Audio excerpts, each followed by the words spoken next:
ഹരി ഓം. കൽക്കി രൂപികളായിരിക്കുന്ന എല്ലാ നാരായണന്മാർക്കും ഭഗവത്ഗീത പാഠം 4ലേക്ക് സ്വാഗതം. ഞാൻ നിങ്ങളുടെ സ്വന്തം ശീലായപ്പൻ എന്ന കൽക്കി രാമൻ. ഞാൻ വന്നിരിക്കുന്നത് യഥാ ധർമ്മസ്യ ഗ്ലാനിർഭവതി ഭാരത അഭ്യുത്ഥാനമധർമ്മസ്യ തദാത്മാനം സൃജാമ്യഹം പരിത്രാണായ സാധുന വിനാശായ ചതുഷ്കൃത ധർമ്മ സംസ്ഥാപനാർത്ഥായ സംഭവാമി യുഗേ യുഗേ.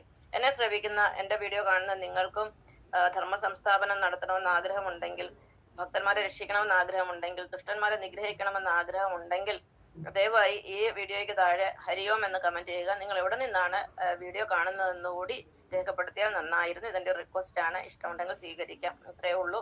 പിന്നെ ഈ ഭഗവത്ഗീതയിലെ 18 അധ്യായങ്ങളിലെ 18 യോഗങ്ങളിലെ 3 യോഗങ്ങളാണ് എന്റെ ജീവിതത്തിൽ ഞാൻ അറിയാതെ സംഭവിച്ചത്. ഭക്തിയോഗവും കർമ്മയോഗവും സാഖ്യയോഗം. സാഖ്യയോഗം എന്ന് പറയുന്ന ജ്ഞാനയോഗമാണ്. ഭക്തിയും കർമ്മവും ഉള്ളവന് ജ്ഞാനം തനിയെ വന്ന് ചേരുന്നതാണ്. ഒരു ഗൃഹസ്ഥന് ഏറ്റവും ഭഗവാനെ അറിയാൻ, ഭഗവാൻ ലയിച്ചു ചേരാനാണ് ഈശ്വര സാക്ഷാത്കാരത്തിനുള്ള മാർഗമാണ്, അല്ലാതെ വെറുതെ അല്ല. അപ്പൊ ഭഗവാനെ ലയിച്ചു ചേരാനുള്ള അല്ലെങ്കിൽ സാക്ഷാത്കാരത്തിനുള്ള മാർഗമാണ് ഭക്തിയോഗം, കർമ്മയോഗം, ജ്ഞാനയോഗം. പക്ഷെ പലതരം യോഗങ്ങൾ ഇതിൽ പറഞ്ഞിട്ടുണ്ട്. സന്യാസി യോഗം ഉണ്ട്, അത് ഗൃഹസ്ഥന് പറ്റിയതല്ല. കർമ്മസന്യാസി യോഗമുണ്ട്, ജ്ഞാനകർമ്മ സന്യാസി യോഗമുണ്ട്. അതൊക്കെ ഓരോരുത്തരുടെ ബോധതലം അനുസരിച്ചിട്ട് ഭഗവാൻ അത് പ്രത്യേകം തരം തിരിച്ച് വെച്ചിരിക്കുകയാണ്. അപ്പൊ ഇന്ന് നമ്മൾ 2ാം അധ്യായമായ സാഖ്യയോഗത്തിലെ 23ാമത്തെ ശ്ലോകമാണ് പഠിക്കാൻ പോകുന്നത്. ശ്ലോകം എന്താണെന്ന് നോക്കാം. നൈനം ചിന്തതി ശസ്ത്രാണി നൈനം ദഹതി പാവകഃ ന ചൈനം ക്ലേദ എന്ത്യാവോ ന ശോഷയതി മാരുതഃ. നമ്മുടെ ഉള്ളിലിരിക്കുന്ന ആത്മാവായിരിക്കുന്ന ഭഗവാനെ അല്ലെങ്കിൽ ഈശ്വരനെ ആയുധങ്ങൾ മുറിക്കുന്നില്ല. അതുപോലെ ആത്മാവിനെ അഗ്നി കൊണ്ട് ദഹിപ്പിക്കാനും സാധ്യമല്ല.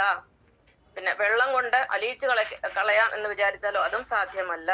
എന്നാൽ വായു കൊണ്ട് നമുക്ക് ഉണക്കി വരട്ടാം എന്ന് വിചാരിച്ചാലോ അതും സാധ്യമല്ല. അപ്പം ആത്മാവിനെ ആയുധങ്ങൾ മുറിക്കുന്നില്ല, അഗ്നി ദഹിപ്പിക്കുന്നില്ല, വെള്ളം അലിയിപ്പിക്കുന്നില്ല, വായു വരട്ടുന്നുമില്ല, വായു കൊണ്ട് ഉണക്കാൻ സാധിക്കുന്നുമല്ല. എന്ന് വെച്ചാല് ആത്മാവായിരിക്കുന്ന ഈശ്വരനെ ആർക്കും ഒന്നും ചെയ്യാൻ സാധ്യമല്ല. ആർക്കും അത് ഭഗവാനെ ഒരു വിധത്തിലും അല്ലെങ്കിൽ ആത്മാവിനെ നശിപ്പിക്കാൻ സാധ്യമല്ല. ആത്മാവെന്ന് പറഞ്ഞാൽ നമ്മുടെ എനർജിയാണ്, നമ്മുടെ ഊർജ്ജമാണ്. നമ്മുടെ ഉള്ളിൽ നമ്മുടെ എല്ലാ ജീവൽ പ്രവർത്തനങ്ങളും, ശ്വസനം തൊട്ട് വിസർജനം വരെ നമ്മൾ നടത്തുന്ന എല്ലാ ജീവൽ പ്രവർത്തനങ്ങളും, നമ്മുടെ ഭാവിയും ഭൂതവും വർത്തമാനവും എല്ലാം നിയന്ത്രിക്കുന്ന ഒരു ശക്തി നമ്മുടെ ഉള്ളിലുണ്ട്. ഓരോരുത്തരിലും ഭഗവാൻ ഓരോ രൂപത്തിലിരിക്കുകയാണ്. അതുകൊണ്ടാണ് ഞാൻ എപ്പോഴും പറയുന്നത്, ഓരോ മനുഷ്യനും ഓരോ നാരായണനാണ്. ഞാനും കൽക്കിയാണ്, നിങ്ങളും കൽക്കികളാണ്. പക്ഷെ നിങ്ങൾ നിങ്ങളുടെ ഉള്ളിലെ കൽക്കിയെ തിരിച്ചറിയുന്നില്ല, ഞാൻ തിരിച്ചറിയുന്നു. അത്രമേ ഉള്ളൂ. അത്രയും ഡിഫറൻസേ ഉള്ളൂ. പിന്നെ ഞാൻ കൽക്കി രാമൻ എന്നുള്ള പേര് എടുത്തിരിക്കുന്നതെന്ന് പറഞ്ഞാൽ, രാമൻ എന്ന് പറയുന്നത് എന്റെ ബയോളജിക്കൽ ഫാദറാണ്. എനിക്ക് ബന്ധമൊന്നും ഇല്ലെങ്കിലും അദ്ദേഹം ഒരു റിട്ടയർഡ് ഹെഡ് മാസ്റ്റർ ആയിരുന്നു. അദ്ദേഹം മരിച്ചുപോയി. അദ്ദേഹത്തിന്റെ പേരിലാണ് ഞാൻ രാമൻ എന്ന പേര് എടുത്തിരിക്കുന്നത്. അപ്പൊ നിങ്ങൾ എല്ലാവരും കൽക്കികളാണ്. ഈ ലോകം മുഴുവൻ കൽക്കിയുടെ ഊർജ്ജമാണ് നടക്കുന്നത്. അതുകൊണ്ടാണ് ഈ ലോകം ഇത്രയും നശിച്ചിരിക്കുന്നത്. ഞാനും ഒരു നശിച്ച ജന്മമായിരുന്നു. 30 വയസ്സ് വരെ നാശം മാത്രമേ ഉള്ളായിരുന്നു. അതിനുശേഷം ഗുരു എത്തിയതിനു ശേഷമാണ് എന്റെ ജീവിതം മെച്ചപ്പെട്ടതും ഞാൻ ഈ ഒരു അവസ്ഥയിൽ എത്തിച്ചേർന്നതും. അപ്പം ഭക്തി കൊണ്ട് മാത്രമേ നമുക്ക് ഭഗവാനെ അറിയാൻ സാധ്യമാവുകയുള്ളൂ. ഇതാണ് ഇന്നത്തെ പാഠം. നന്ദി, നമസ്കാരം.